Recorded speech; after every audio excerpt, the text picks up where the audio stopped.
Pujas are not meant to give us work. They're meant to lessen work. They're meant to avoid things that might happen. They are meant to purify things before they happen. And they are meant to save us time and effort. That's why we do pujas. So the Miksima 10 million pujas is to save us time and energy and work individually and as a whole. Attend. Make a commitment. A few hours a week will not do any damage to your lifestyle. Attend. Attend the tsog. Do the tsog well. I've explained, I've taken so much effort by SMS and spent thousands of dollars by SMS to explain people. Tsog is very important. It is the most supreme practice. In tsog, we completely visualize the path from A to Z. We completely review the path from A to Z. And every preliminary practice and medium practice, medium scope and highest level practice is all embodied within tsog, within the Lama Chopa. It is even done every 2 weeks by His Holiness the Dalai Lama. It is so supreme. It is done every 2 weeks in Ganden, Sera, Drepung, Dashi Lompo, Amdo Tashi Kil. It is done in Gyude and Gyume Tantric colleges. It is done by all traditions of Buddhism, from the holy traditions of Nyingma, Sakya, Kagyu. And it is given to us by our gurus. It is sacred. It is a ceremony in which outwardly it looks like different rituals and chanting and prayers and practices, but it's internal. It gives us a chance, according to the 7 limbs, to purify our karma and to collect a vast amount of merit so that when we do meditational retreats, they gain results. No practice and no commitment can be more supreme than holding our tantric commitments, of which one is tsog. No practice can be more supreme than holding tantric commitments, and of which one is the tsog. The greatest masters in Tibet, now, the past, who are in their 60s and 70s and 80s, all do tsog every 2 weeks and attend tsog and do their practices. All of them is a shining example to us. If we find out that anyone's doing tsog, any tradition, any practice, any yidam, we should immediately encourage them, provide a place, provide a space, and provide the foundation for them to do it. Why? So they come to our center? No. So that their commitments don't degenerate due to the fact that they're alone, without their gurus, without a sangha, without guide, without people to teach and help them. And blown here and there, like a candle in the wind, just blown. So our center should provide a platform for all practitioners without any conditions. But we do have tsog rules because, just like in Ganden, Sera, Drepung, there are rules for tsog. Why? The rules are not there to punish us, but it's there to help us keep discipline. Malaysia is a beautiful, law-abiding, peaceful country. Why? Because the citizens here follow the rules. That is why. So like that, in every sphere of life, we have rules. The rules are not meant to harm us or put us down. They're meant to help us. And rules made by the Buddha or Lord Vajradhara is definitely meant to benefit us. Keep your tantric commitments. Everybody out there, everybody here, everybody everywhere, keep your tantric commitments. Don't let tantra degenerate in the world. Tantra will be more and more efficient and more powerful and more beneficial for beings of this time because it offers a path to transform the emotions and passions instead of suppressing them.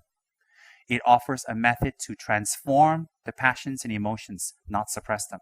Therefore, the tantras will be much more efficacious for people of this time.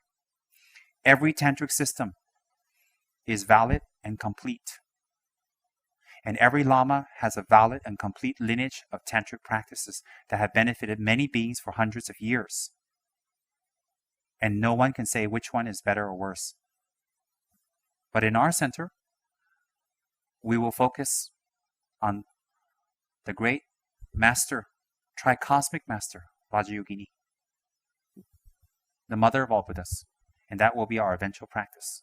And a few days ago, I gave a more extensive, touching on secret aspects of Vajra Yogini's body, speech, and mind and practices according to death, bardo, and rebirth, and according to the 3 bodies of a Buddha. I gave a more extensive teaching, not complete the other day. In any case, my point is, right now we're studying is Sutra. Our motivation is making it Mahayana, but our practice will be Tantra. So in that way, our center is a Tri-yana center. Tri-path.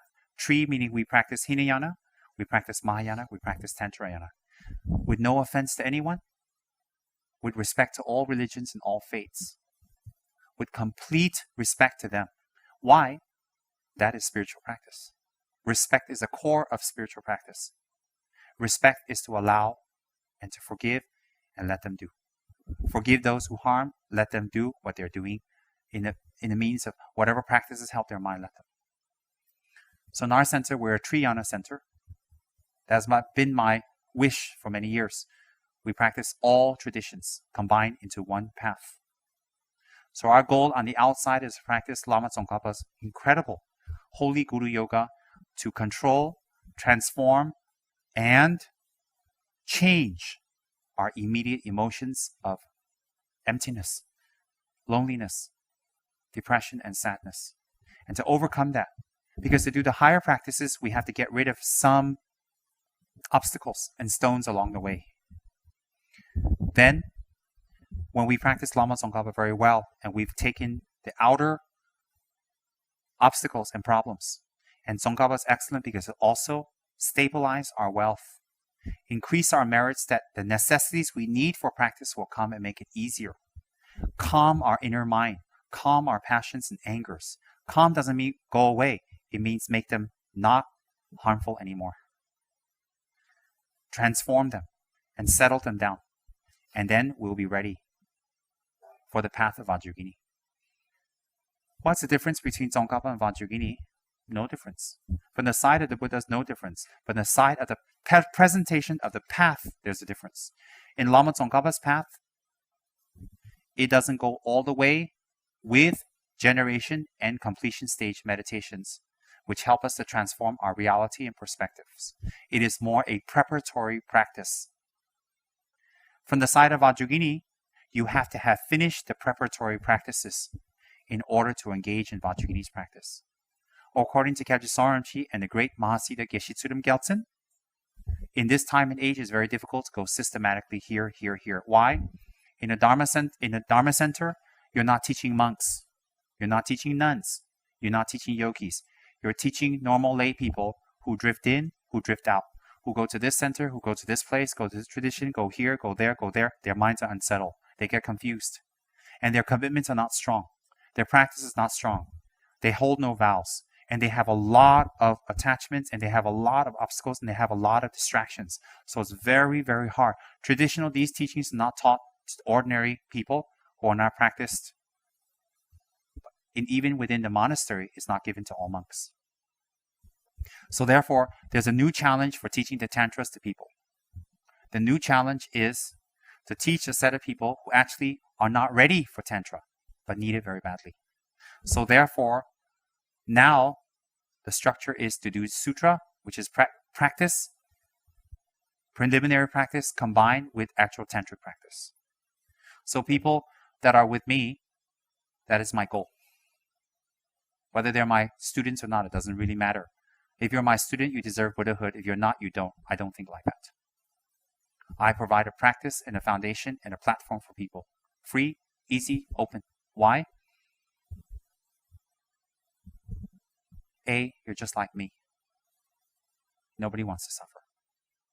B, I'm not interested in Tibetan Lamas in the future in the sense of only they can teach. Of course, Tibetan Lamas are great teachers currently, but in the future we need to create international local teachers from every country who teach their own people.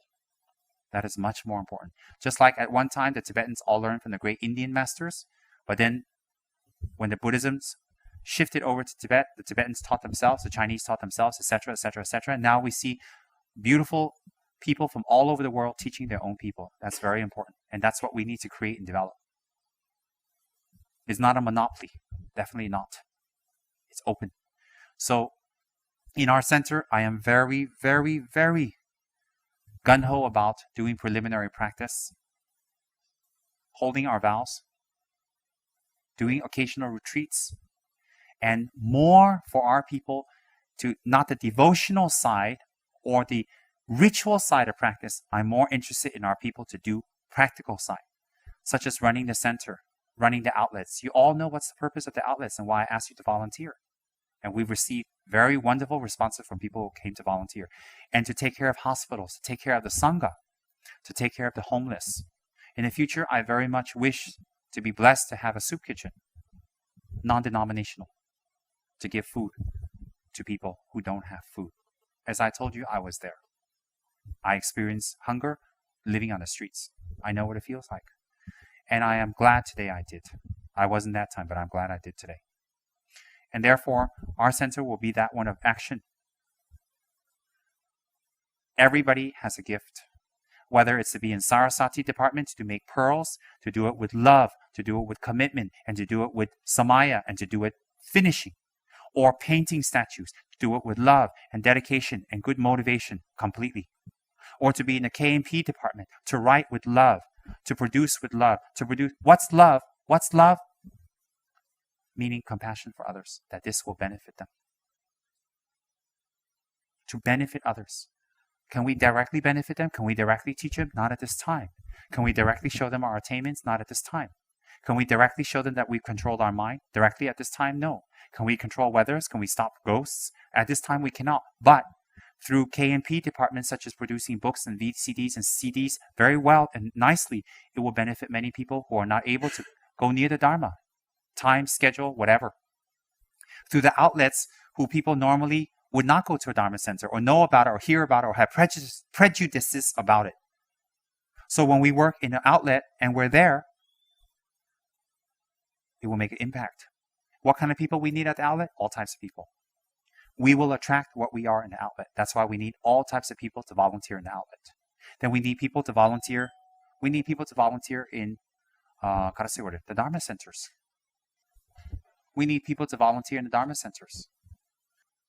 So we need people to do that. Why do we need people to take care of that and volunteer and do it from their heart? Because it will benefit many more people.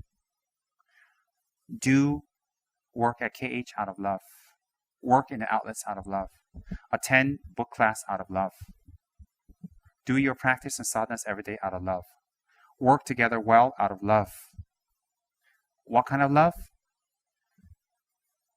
To bring benefit to others.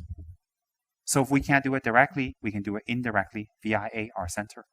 To take time away, to be committed. We can do it right here. Why not? And why should we do it for the Malaysians? Why should we do it in Malaysia? Because we're here right now. It doesn't matter the people we help are Malaysians or Europeans or whatever. It doesn't matter because sentient being is sentient being. But the karma or the merit we receive from helping will be the same. So the merit we receive will be the same. And with this merit we dedicate it back, we're able to help more and more and more people. Don't just wish and pray. Doing. Don't wait. There's no better opportunity, as Tamara has said. Don't wait. Don't procrastinate. Don't wait for conditions to happen. Conditions don't happen. Right now is the perfect time, no matter how difficult it is. And when you do Dharma work, inevitably, remember this, you will come across monsters and weirdos and all kinds of strange people and disappointments and all types of anger and arguments. You will. Why? People are people. But at least this time when you're angry or pissed off or overworked or burned out or tired or exhausted, it's for a higher cause. It's not just for a paycheck. It's not just for money. It is for benefiting others. So when you're tired for the Dharma, you should be happy. When you're pissed off for the Dharma, you should be happy. When you're burned out for the Dharma, you should be happy. When you meet monsters for the sake of Dharma, you should be happy. When you meet bloodsuckers and parasites for the Dharma, you should be happy. Why? Because we're going to meet them anyway. We're going to meet these people anyway, or these kind of beings anyways. There's no way to avoid them. There's nowhere on this planet where we don't meet scary, nasty, horrible experiences. But let the end result be different. Therefore, when you're in Dharma, don't say, oh, I want to quit. Oh, I can't handle it. Or the people are nasty. Why are Dharma and people nasty? Why are people in Dharma nasty? Because that's why they're in Dharma. It's like going to a hospital and saying, why is everybody sick? Why is everybody sick? Why are there people in the hospital dying? Why are there dead people in the hospital? Why is there a morgue? So then why do you go to Dharma Center? Why ask there are neurotic people? Strange people? Why are they weirdos in the center? Why are there people who are stubborn and don't change? Why are there people in the center who are in the center to use other people? For money, for business. Why? There are people in the center who come to center. They're not here to practice. They're here to look good so they can get financial help from you or some business or something. Why? But why ask that? There are people like that everywhere in the world. It's how you deal with it. At least there are nice people. And there are people focused. And there are people who have direction. And the direction is to bring spiritual relief for others that you can't obtain anywhere else. So at least for the Dharma, when you suffer, if your perspective is wrong, you're suffering for the Dharma. If your perspective is correct, you're absorbing the burdens of others and giving them your happiness. So if you have the right perspective for Dharma, you absorb other people's sufferings and you give them your happiness. Isn't that what Buddha quality and Christ quality is about?